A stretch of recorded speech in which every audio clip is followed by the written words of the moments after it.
Our next panelist is Aaliyah. Aaliyah is a sophomore student at WashU. Among many roles, she is the president of Queens, so she's the queen of Queens, and the co-founder and organizational strategist for the Black Student Mutual Aid Fund. Aaliyah, I just think you're just brilliant, and I think you've been a star since you got on campus. And I really admire all the work that you have done with Queens, especially the transition from Black History Month to Women's History Month and like highlighting the intersection of that. I thought, just brilliant. I just think you're brilliant, girl. So happy to be talking to you. Um, so you can give your name, your pronouns, and however else you feel comfortable identifying yourself.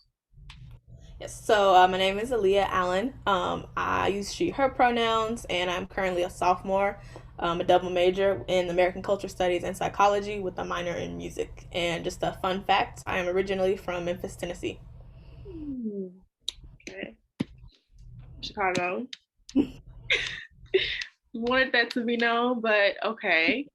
So the first question that I really wanted to hear your thoughts on, of course, so the acronym BIPOC, which refers to Black, Indigenous, and People of Color, first appeared around 2013 and has become more widespread in the wake of the killing of George Floyd.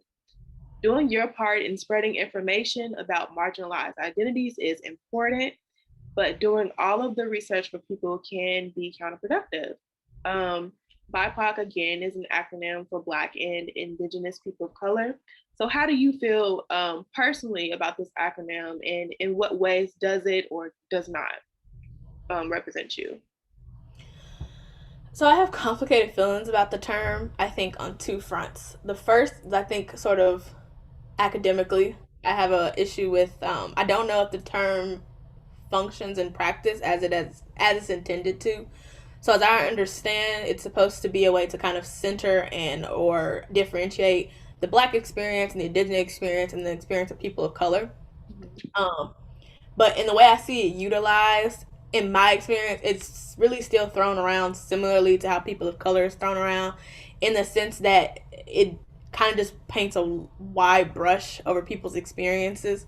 I think when we're talking about different systems of oppression, we're talking about white supremacy and things like that. Well, obviously, it's true that anti-blackness and anti-black racism is experienced differently, and that indigenous people experience that differently as well. I don't know that grouping them together does as much to highlight them as it does to just make us feel like we're highlighting them. I think if we're having a conversation about anti-blackness, then we can just say black. I don't think we need to use the by PLC. If we're talking about indigenous issues, I think we can just say indigenous. And then I think even with the term people of color, there's a lot of variability within that. So you're still excluding the different variability for the Latinx community, the different variability for the Asian community, the different variability for people from the Middle East. Like there's still like these sharp nuances that you're just not really getting to with the term. And so for me, I am more of the camp of just say who you're talking about. If we're talking about an experience that does happen to map on similarly to all those different groups, but you're probably just talking about is white supremacy, so you could just say that. Like I'd much rather just name the system that's impacting them than try and name the people being impacted. Because in my experience, it makes it seem like in some way all of those people are experiencing it in the same way or in comparable ways, and that we know that that's just not true.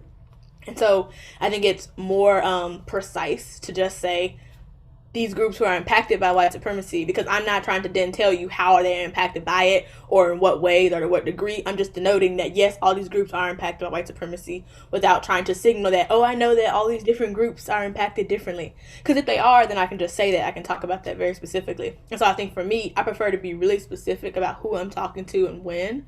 I think that's really the only way to make sure that you're actually centering voices, at least for me, and like in the way that I use language.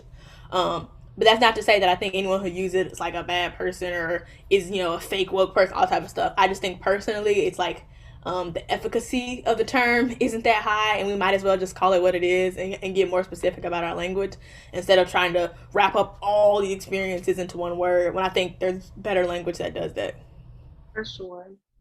Thank you for that answer. That's very valid and very fair. I think that person first language is really tricky.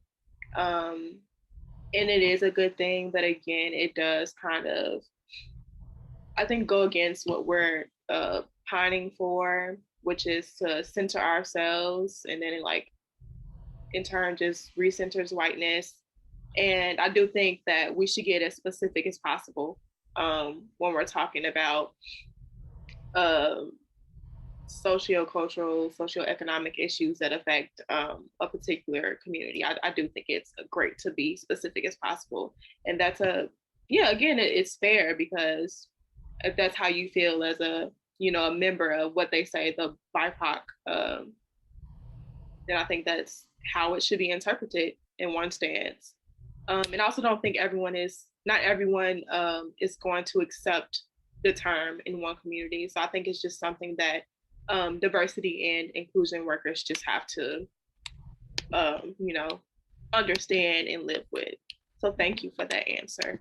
Um, Getting into our next question, attending a predominantly white institution has many challenges, and it can be hard to navigate your identity. We all live different lives and gain insight from navigating these spaces. How did you navigate power structures early in your academic experience or career versus later in your academic experience when you had a more formal leadership role on campus or in your work? So I think remembering back to a time before COVID is difficult, but trying to remember my first year experience, I think one of the first things coming in that I did was just honestly trying to find the people that looked like me. So I was involved with the Association of Black Students in Queens pretty early, and then I also entered WashU as like a Deneb Star Scholar, so that also set up things differently. And I think that was more of a sense of, I don't know, I guess worry about as big as WashU was and as white as it is. It's it's less than 50%, but it's still only 10% black. So it's like, okay, um, just trying to very quickly shore myself up with the resources to not kind of feel like I was drowning in that whiteness. I didn't know, what my classes would look like or what type of other clubs I might be interested in. So I was very quickly trying to plug myself into these spaces. And so I think that's how I approached it early. And then I think as I became a leader in some of those positions or even other positions that aren't necessarily identity based, um, it did start to kind of feel like perhaps my experience at WashU wasn't one that WashU would put on a brochure, in the sense that I very much so feel disconnected from the mainstream like culture and structures of WashU, even in some of my leadership positions that aren't identity focused. So like even as I'm on the exec board for the Congress of the South 40, I think sometimes it does almost feel a little hard for me to do my job because I just am really aware of the fact that my experience is so different than the average or the typical WashU student that I sometimes I joke and I was like, if an average WashU student, like a student who was applying, was like to asking what my experience is like, I'd be useless to them because it's just like you're not gonna have the experience that I had. Not to say that it would be a bad one or that mine was bad, but that it's so different. And I don't know that WashU as an institution is really aware that like a lot of its students of color or low income students feel that way. I think that's, as I talk to other students, they also have that sentiment of like they feel like they go to like an underground WashU, but that they're not really integrated into the mainstream WashU culture or represented as the mainstream WashU student. And I don't think that administration knows that we feel that way because we're very good at creating our own robust communities. And while I love my community, there is also a sense of I certainly am not, or my community is certainly not the community in the center of the school's nexus, and it's not the community that the school is always thinking about. And so I think that's where we kind of get into this weird conversation about, I don't know, almost like what are the politics of integration, I think. I go to a PWI, but I largely interact with, other students of color, other low income students. And that's partially because, every other space of this school isn't carved out for someone like me. And so it's like, am I really going to subject myself to that, even in my leadership positions? Um, and so it's really a balancing act, I think I found for me, trying to figure out, I think when I realized it at first that I was like, oh, I'm really not a part of the mainstream WashU culture. I can't tell you about what goes on over there. At first it was a little, I guess, a bit of embarrassment. I guess like, oh, maybe I did something wrong. I didn't find the right places.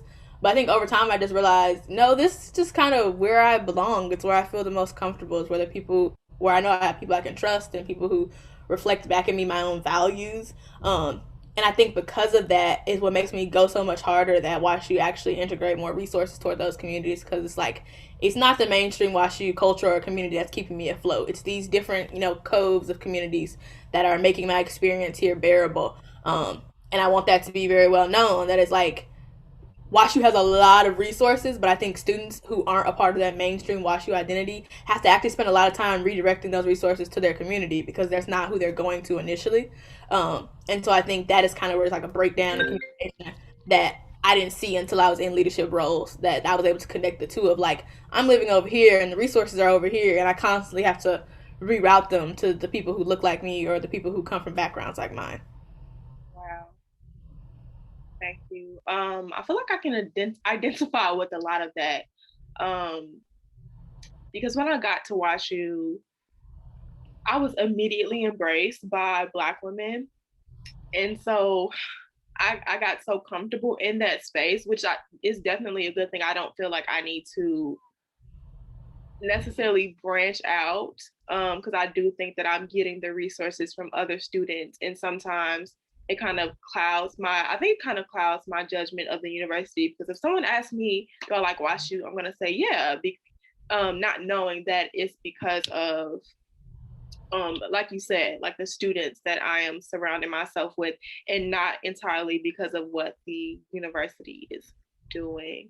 So I think that that's something that definitely needs to be changed.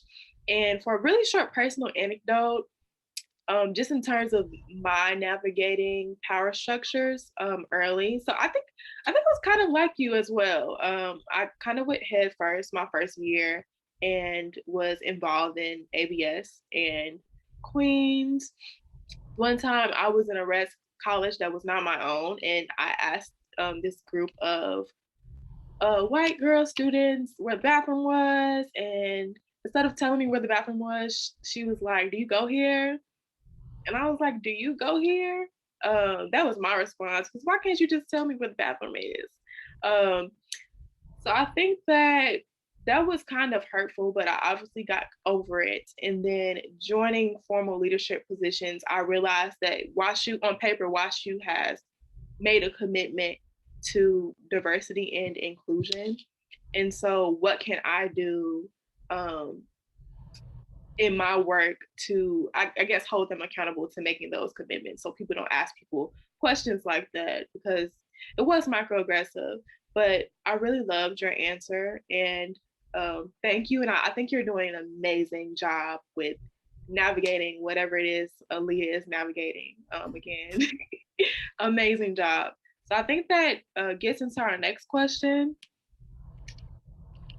So as students, we're familiar with this term, the grind, and it's that lingo about work. So it refers to people only being valuable by how much work they produce. And for students, that work is often academic and campus community work. So how do you think the grind looks differently for BIPOC women? I think there is a lot there for the grind, because I think there's a lot of dimensions to the grind from different perspectives, and because of obviously women of color's positionality, they are at the intersection of a lot of different perspectives. So I think you get like the mainstream grind, which is really just the capitalistic grind of you're worth what you put out, like period. And that is, I think, something that everyone kind of subjected to or feels. Then there's the grind that comes from racial minorities trying to disprove stereotypes. So that, especially for Black people specifically, that we're lazy or we're not as smart, all that type of stuff. And so now you have this intersection of like, okay, if everyone's only worth as much as they can put out, and they already believe Black people can't put out quality work, and then you add this dimension of being a woman, and that especially like if you're a woman in STEM, or even just any woman that does like rigorous academic work, that is a space that is inherently male, and so you have to deal with all three of those things at once. Speaking from the perspective of Black women, of okay, so people only work as much as they put out. Black people already think they can't put out enough, and women are already seen as inferior. Now here I am as a Black woman under all of this, trying to work against that.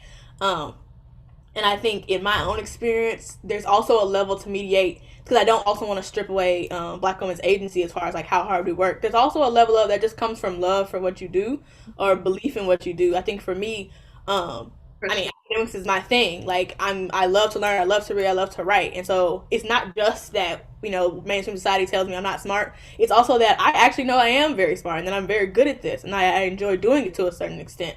And then when it's coming to community work, it's obviously that I love my community. And so what does it look like, to set up boundaries between myself and my community when it comes to how much we serve? And I think Black women on large feel all of that at once when it comes to, how we're thinking about the grind. And so I think what I've been working through is really a process that I'm learning that I haven't fully internalized, is the sense that even if you are going to go with this grind logic, I think one of the most toxic things about it is that somehow at the very bottom of the grind is you and your needs. You can grind through homework, you can grind through meetings, but you can't grind through self-care. Everything else gets put before you. And I think even if you're going to adopt this hardworking mindset, I think that's what was hard for me, was like people kind of just almost counteracted by saying just like, oh, just do less. And it's like, well, no, that's not really the position I'm in. It doesn't make sense for me to do less. I love what I do and I love who I do it with. It was really a question of center yourself more in what you do, and recognize that giving back as much to you as you're giving to it. I think I know that I'm in a real flow of a more healthy grind when I'm being fed by what I'm doing and not when it's just taking from me. Mm-hmm. And so I think sometimes that's as simple as being like canceling a meeting and being like, I just can't do that today. Or sometimes it's, okay, let's not meet on Zoom. Like, we can just do this over email. Or sometimes it's as simple as being like, I need to delegate this to someone else. I think for me, and the situation that a lot of Black women are in, I'm not going to say it's ridiculous to tell them to take a break, because I do think breaks and rest are absolutely important. But I think the extent to which people don't understand that rest is also a privilege that Black women don't always have access to, is where we ask to talk about not so much, my therapist always says, not so much work-life balance sometimes as it is work-life integration. The two will never be balanced. You have to figure out how to make them work together. And I think for Black women, that's explicitly or extra important for us, because it's like, I don't get to pause being a Black woman. I can't just close the door and I stop experiencing all those things. And so I think it's a matter of, learning to integrate the two. And so that's something I even try to work on in my own life, or that I try to work on in my other clubs. It's like, how do we work in rest? How do we make sure that we're doing things in a way that are efficient and not draining, and all those types of things. But I think one thing to keep at the front is, as people always say, you can't pour from an empty cup. And so it's like, at the end of the day, no matter how much you love what you're doing or how good you are at it, if you're killing yourself to do it, you're not even doing it to the extent that you could be. So like, why waste all that extra energy? But then also, nothing is more important than you. I think that is, especially for Black women, a stance that we have to learn to take. No job, no grade, no class, no school, no university, no accolade is more important than you as a person. Because it's like, at the end of the day, it's what I think about a lot. It's like, Dean's List is not going to come from me. It's not going to come from my mother. It's not going to be the thing that makes me feel better. And so even though it has its places to serve me ultimately. Like, all the work I do is supposed to make my life better. And so if at the end of the day I can't even keep myself together, then like, what good is it all if I can't even appreciate the own work I've done? And so that is how I try and approach the grind. And maybe a little different how other people do. I know that like there is a toxic grind culture, and this is not me endorsing the grind, but I guess kind of repackaging it into like a healthier way to approach like work. Work doesn't have to be, what you're worth. Work should really serve you and serve your values. And I think when you frame work that way, it's more energizing, and it also helps you keep it in its proper place. Mm-hmm. Whew, you just said so much. Thank you. Um, um, you mentioned self care, and I think that from my interpretation of the grind, I think it validates how the grind starts to look differently when you are a minority in certain spaces.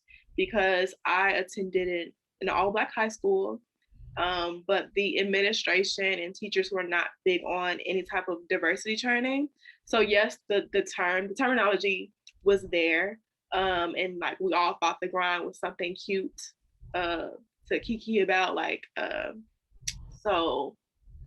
And when I got to WashU, the grind started to look differently for me, and there was a lot of stress that I took on with being the president of Queens, um, being on the community engagement chair for the Association of Black Students, and other organizations that I'm a part in. So I think that's something that really happens and something that we identify um, heavily with each other about.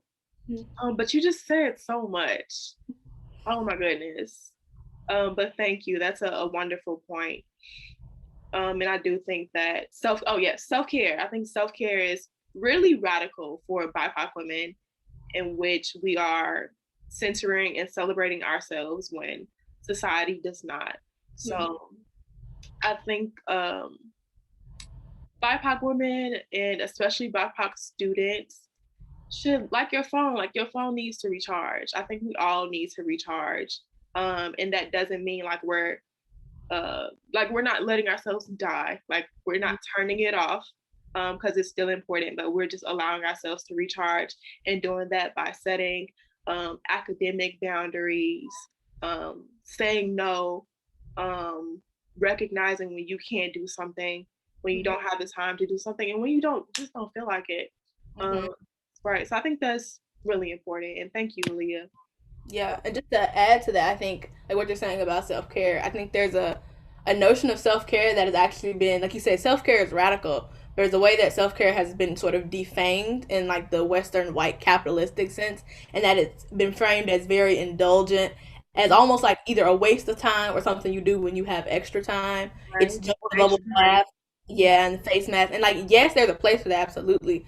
But self care is also self discipline, and when I say that, I don't mean being too hard on yourself, but I mean sometimes self care is finishing the assignment and going to bed early. Sometimes self care is getting up early to make sure you have time to eat breakfast. Sometimes self care is making sure you have 10 minutes to go outside. Like, ultimately, actual radical self care is really just a labor of love on yourself. In the same way that it's a labor of love to do your work or to take care of your community, it's a labor of love on yourself. And so it's not always cute. It's not always, the face mask and the bubble. Sometimes it's the cleaning your room, it's the taking care of your hair, all that type of stuff. And so it's like, it's just much more, I think, real and attainable than what companies have tried to tell us self care is, because they want to sell us some $100 product, and so then it makes self care seem like this far off thing we have to earn and work for. No, self care is just as much as part of your routine as your homework is, as eating dinner is, as watching TV is. Like, it is just that it should be that much a part of your life. It shouldn't have to be something you go to the store and buy and work for, or time you have to earn. Like, I think that's my biggest thing about self care is like it's just as much a part of your routine as all your other obligations. Mhm. Yeah, that's an excellent point. And I will also argue that as BIPOC women, we need self care the most because a lot of us are disenfranchised, and like you said about self care being especially capitalized. Um, it sounds like something that you can only take part in if you have money. Mm-hmm. So the less economically sound you are, the less you take part in self care, and I think that really hurts us as women, for Black, Indigenous women, and all these other marginalized communities. So for sure, for sure. I'm still personally working on not celebrating the term the grind because it has so many just adverse effects that I've had to learn when I became a college student. So I think that also gets into our next question. Um, BIPOC becomes complicated again as the term works to recenter anti Blackness and the erasure of Indigenous people. How do you think diversity and inclusion workers should effectively create solidarity for Black, Indigenous, and women of color while respecting individual identifying stories at WashU and beyond? I think in the WashU context, we're lucky that I guess obviously they're accessible in the sense that I think obviously in the real world trying to access all those people coming from different places and different spots in their lives can be more difficult. Not that it's not worthy, but it's just different set of circumstances. I think obviously at WashU, I don't think there's equal footing, but like there's more of a similarity, in the sense that like we all go here, you can kind of access us, you can put us in connect with people, that sort of thing. I think one of the things WashU in general has a big problem with, I think, is just like genuine communication. It just really feels like they don't talk to students, or they choose who they want to talk to. Mm-hmm. Um, and even when they talk to them, it's not because they really want to hear them, it's just because they want to say we talked to a student. And it's like that sort of exchange that isn't genuine doesn't really do as much for actual diversity, equity, and inclusion as it does to just make it look like WashU is being diverse. Um, I think one of the balances that has to be struck at WashU and in general movements is the concept that, like, yes, these movements should be led by the people that they're impacting, but they shouldn't be the ones doing all the work. And I think that is normally like the two like dynamics where WashU and other people fail. It's either A, this is supposed to somehow serve, black, indigenous, or people of color, but they're not here, or they're not in leadership positions, or this is serving them, but it is only staffed by them, and they are the only ones doing all the work, and they're overexerting themselves. And it's like you have to have a balance between, like, black women should be in the room, but they certainly shouldn't be the only person in the room talking about them or thinking about them or working for them. Like, you should be doing the work to check yourself. Like, am I being a good ally to this other community? I think that is where all of us can do that better work, because all of us have some community that we're not a part of that also is under the objection of white supremacy. And so it's like all of us can do the work of being like, am I including people, and am I including them to make myself feel good, or I'm including them so that we can do the work together? That's a really big question that's been on my mind as far as looking at, like, I think especially like student activism solidarity. Like, what does it look like to have a genuine relationship with black student activists and white student activists versus this kind of tense, we're both here because we feel like we kind of have to be thing, and we don't really 100% agree on everything, like all that type of stuff. I think honesty and being genuine about where you stand is what's the only place that really is going to get us there. And that's always, like, that's kind of my biggest principles when I'm working with other people. Try to be very honest, very genuine, very real about how I feel. And also being very, like, I'm here for black people. And that doesn't mean that I won't help you, but recognize that I will always bring them up is sort of how I enter any room. Thank you. I think you just hit the nail on the head. It makes me think about working for the CDI and how, because even though I am a black woman, what is the most genuine way to reaching out to students about, hey, come to my panel. I want to hear your experiences. What does that sound like for them? What does that sound like for them? And just to come off as a genuine worker for diversity and inclusion. But also wanting the university to set that example for students. I think it makes it a lot easier. Okay, I can edit this part out. We're gonna end in 10 minutes. We can do it in 10 minutes. You think we do it in 10 minutes? I think so, yeah. Okay, cool.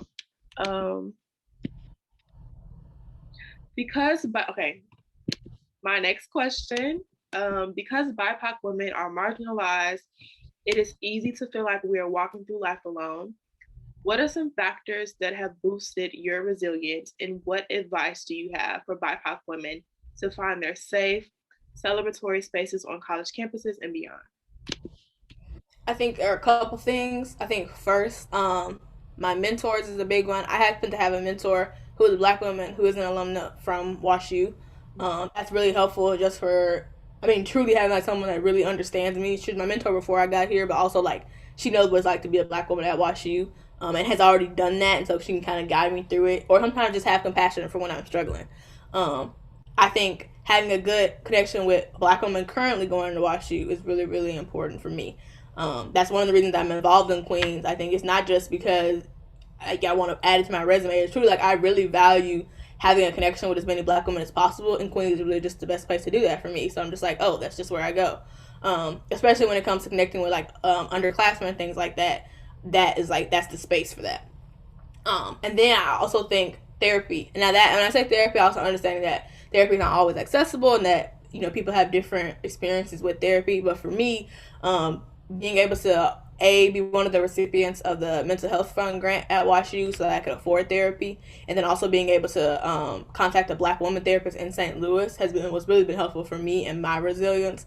For something as simple as just knowing that I have dedicated space to talk about what I'm going through with someone who understands. For even more complicated issues that dealing with my own personal traumas and my own personal like deeper things outside of WashU that make my experience here more difficult because of the baggage that I brought in.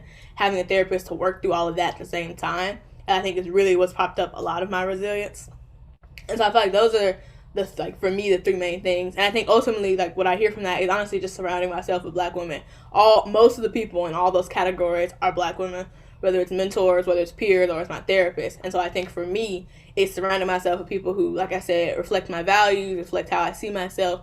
And when I say that, it's not always literally Black women. There are non-women and non-Black people who reflect my values. But it's ultimately just surround myself with people who, uplift me, support me, who believe in what I believe in, because I think that's what's going to carry you through when you just don't have enough. Having someone to turn to kind of share that experience, or sometimes for y'all to just both be sad together. I think sometimes it's not that the other person could just make all the clouds go away, but they can just be like, yeah, this sucks, and y'all can just say that and be in that space honestly. Is what's given me the resilience to persist, especially through the pandemic and everything. Thank you. I can heavily relate to that answer.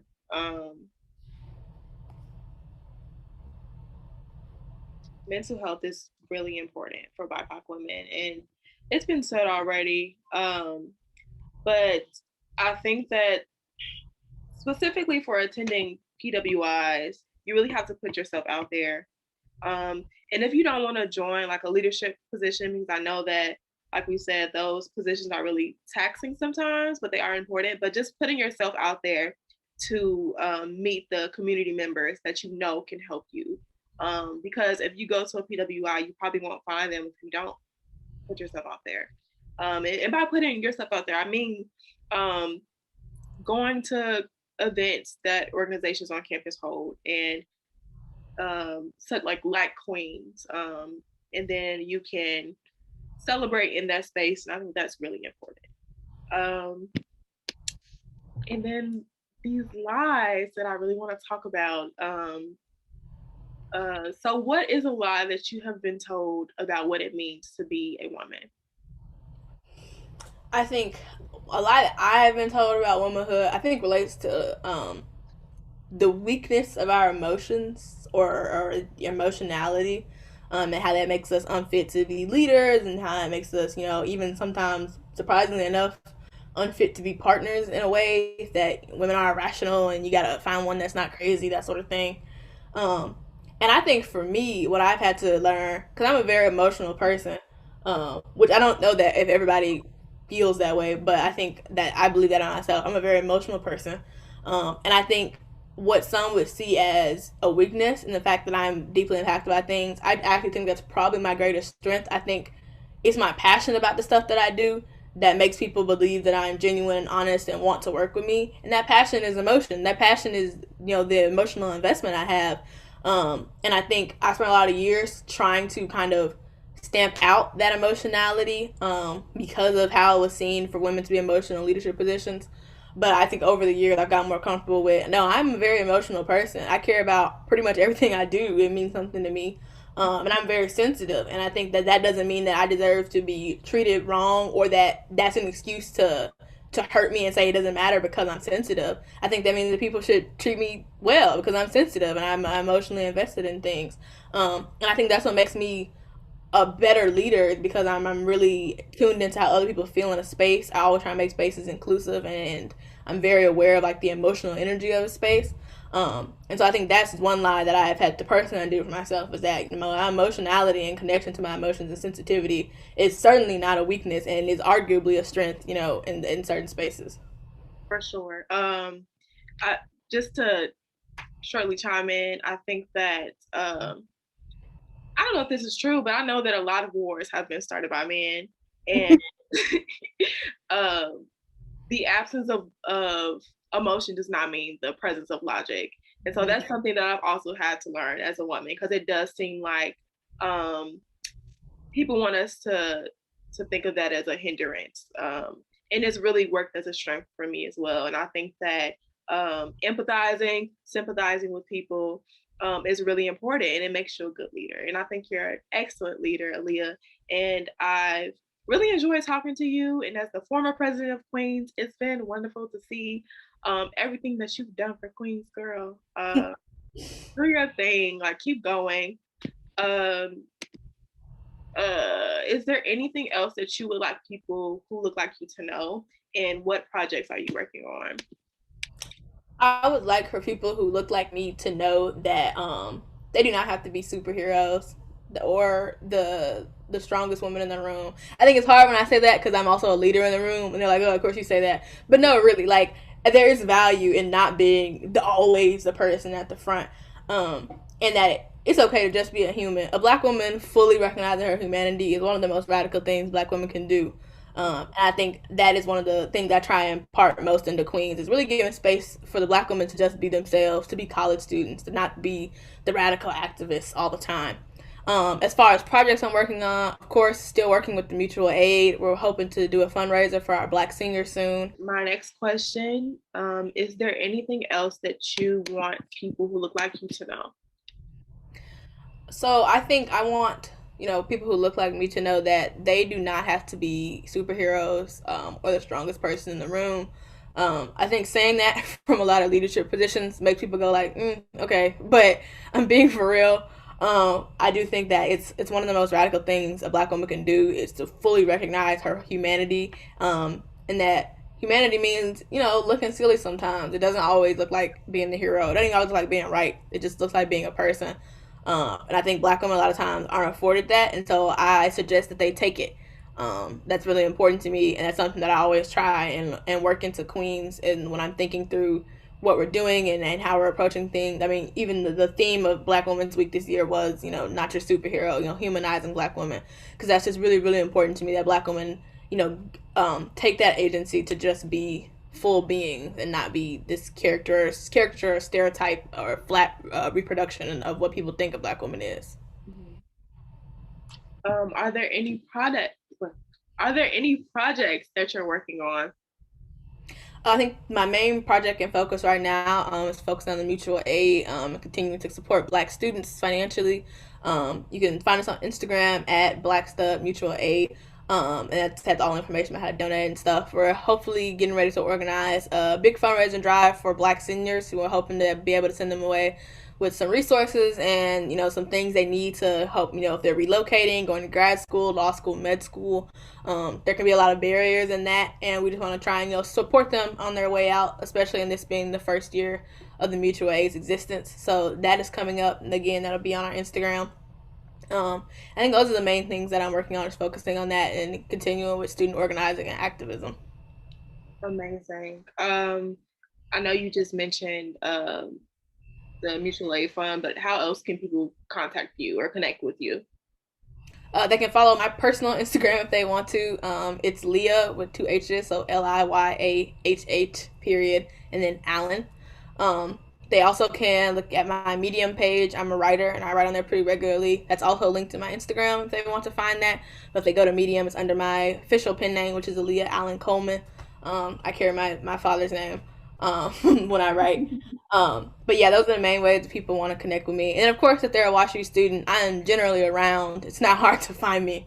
So they're welcome to connect with me either through the CS40 or through the NEB Stars or anything like that. Okay, thank you so much, Aaliyah. Just again, thank you for taking the time because I know you are really busy. Um, this was a wonderful conversation, and I hope to see you soon when the world is better, or you soon and safely. So, okay, bye, love. Thank you so much. Bye, baby.